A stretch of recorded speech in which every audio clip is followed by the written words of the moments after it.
हे भगवान, आपने तो स्पष्ट कह दिया कि जिसका मन वश में नहीं, जिसकी इंद्रियां वश में नहीं, उसके लिए योग प्राप्त होना कठिन, अर्थात भगवत प्राप्ति होना कठिन है। जो तत्परता पूर्वक संयमित होकर अपने मन को वश में कर ले, वो सुख पूर्वक भगवत प्राप्ति कर सकता है। पर उस साधक की क्या गति होगी जिसका मन, बुद्धि, चित्त, अहंकार ये वश में नहीं है, और वो साधना करता है, नाम जप करता है, सत्संग करता है, स्वाध्याय करता है, पर इंद्रिय विजयी नहीं है, मन विजयी नहीं है। अंतिम समय उसकी भगवत स्थिति नहीं रहेगी क्योंकि वो मन विजयी नहीं है। तो अप्राप्य योग संसिद्धिम काम गतिम कृष्ण गच्छति। ऐसे योग भ्रष्ट की क्या गति होगी जो अप्राप्य है, अभी प्राप्त नहीं कर पाया भगवान को। विषयाशक्ति है, असावधानी है, अंतकाल में मन परमात्मा में नहीं लगा, विचलित हो गया, साधन से हट गया, परमात्मा की प्राप्ति नहीं हुई। तो हे कृष्ण, कृष्ण सबको आकर्षित करने वाले, हे भगवान, आप ही जान सकते हो, इस प्रश्न का उत्तर आप ही दे सकते हो कि उसकी क्या गति होगी। तात्पर्य है कि वो नरक तो जाएगा नहीं क्योंकि नाम जप करता है,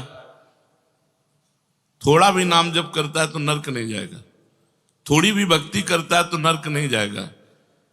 अजामिल के प्रसंग में यमराज जी ने अपने दूतों को आदेश किया था कि यदि कोई भी नारायण कृष्ण हरि बोलता है, गले में कंठी बांधे, वैष्णव है, भगवान का दास है, भूल करके मत जाना, तो नरक तो जाएगा नहीं क्योंकि साधन करता है, नाम जप करता है, पाठ करता है, पर जितेंद्रीय नहीं है, मनोनिग्रही नहीं, इसलिए भगवत प्राप्ति तो होगी नहीं, ये भगवान कह रहे हैं। पर नरक तो जाएगा नहीं क्योंकि नाम जप करता है, और स्वर्ग की इच्छा नहीं इसलिए स्वर्ग नहीं जाएगा, और मोक्ष इसलिए नहीं हुआ कि वो मन इंद्रियों को बस में नहीं किया। तो उसकी गति क्या होगी? काम गतिम कृष्ण गच्छति, वो किस गति को प्राप्त होगा? कश्चिन्नो भय विभ्रष्टस् छिन्ना भ्रमिव नश्यति अप्रतिष्ठो महाबाहो विमूढ़ो ब्रह्मणा पथि। हे महाबाहो, हे अजान बाहु, संसार के आश्रय से तो रहित है और परमात्मा के मार्ग में भ्रष्ट हो गया है, परमात्मा को प्राप्त नहीं कर पाया और संसार के मार्ग को छोड़ दिया है, दोनों ओर से भ्रष्ट हुआ, उसकी क्या गति होगी? कहीं वो किसी बादलों की तरह छिन्न भिन्न नष्ट तो नहीं हो जाएगा। दोनों ओर से भ्रष्ट हुआ अर्थात संसार मिला नहीं, परमार्थ में भगवान मिले नहीं, तो उसका समय जो परमार्थ में गया, जो भजन साधन में गया, वो सब बेकार हो गया क्योंकि आपकी तो प्राप्ति हुई नहीं। एतन्मे संशयम कृष्ण छेतुर्मर्हस्य शेषतः त्वदन्या संशयस्यास्य छेता नाहुपपद्यते। हे कृष्ण, मेरे इस संदेह को सर्वथा छेदन करने के लिए आप ही समर्थ हैं, क्योंकि किसकी क्या गति होगी इसका निर्णय तो सिर्फ भगवान कर सकते हैं। इस संशय का छेदन करने के लिए आपके सिवाय इस सृष्टि में दूसरा कोई नहीं हो सकता, इसलिए आप का गति कृष्ण, उसकी क्या गति होगी? भगवान बोल रहे हैं, बहुत सुंदर बोल रहे हैं। पार्थ नैवेह नामुत्र विनाशस्तस्य विद्यते नहि कल्याण कृत कश्चित् दुर्गतिम तात गच्छति। पहली बात है कि उसकी दुर्गति नहीं होगी, ये तो बस पक्की मान लो। वो नरक नहीं जाएगा, वो स्वर्ग नहीं जाएगा, मोक्ष नहीं होगा, लेकिन उनकी दुर्गति भी नहीं होगी। ऐसा नहीं है कि वो दुर्गति को प्राप्त हो जाए।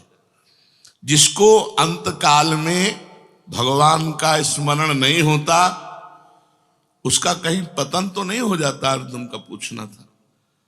इस बात को लेकर के बहुत व्याकुलता थी कि बेचारा साधन कर रहा है, इंद्रियां बस में नहीं, मन में बस में नहीं, तो अंत समय भगवान का स्मरण नहीं होगा तो उसकी दुर्गति हो जाएगी।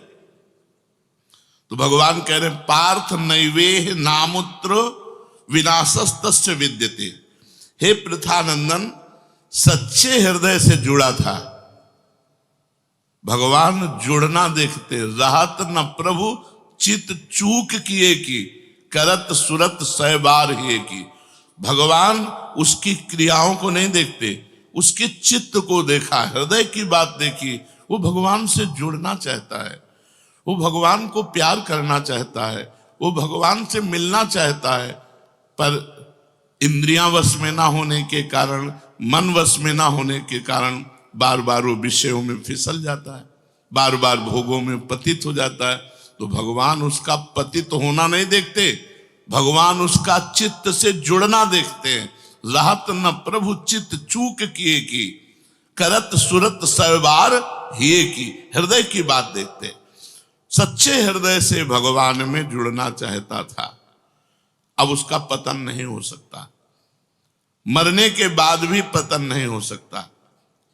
जितनी उसकी स्थिति भजन में बन गई है, उसके नीचे वो गिर ही नहीं सकता। बहुत बढ़िया बात है। हमारा अगर 100 नाम जप हो गया है तो 101 से चलेगा, अगले जन्म में 99 से नहीं चलेगा। जिसकी जितनी भजन में स्थिति हो गई है, उससे वो नीचे वो नहीं गिर सकता।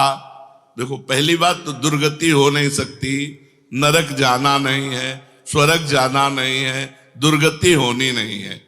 आगे भगवान बताएंगे उसकी गति क्या होगी।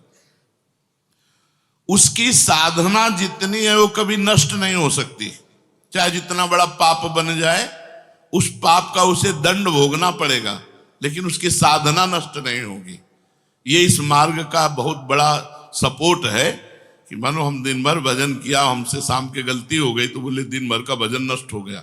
नहीं, आपका भजन दिन भर का वो है, और जो आपकी गलती हुई वो अलग है। गलती का आपको प्रायश्चित या दंड भोगना पड़ेगा, और भजन आपका सुरक्षित है। वो नीचे नहीं गिरेगा, उसकी साधन सामग्री नष्ट नहीं होगी। ये बहुत हृदय को शीतलता पहुंच। हमने जो नाम जप किया वो हमारा सुरक्षित है, नाम जप वो कभी नष्ट नहीं होगा।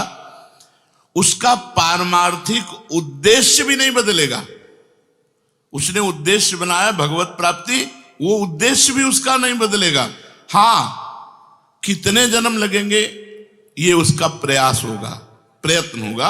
वो जन्मता मरता रह सकता है, ना भजन उसका नष्ट होगा, कम होगा, ना उद्देश्य उसका बदलेगा। वो लगेगा भजन।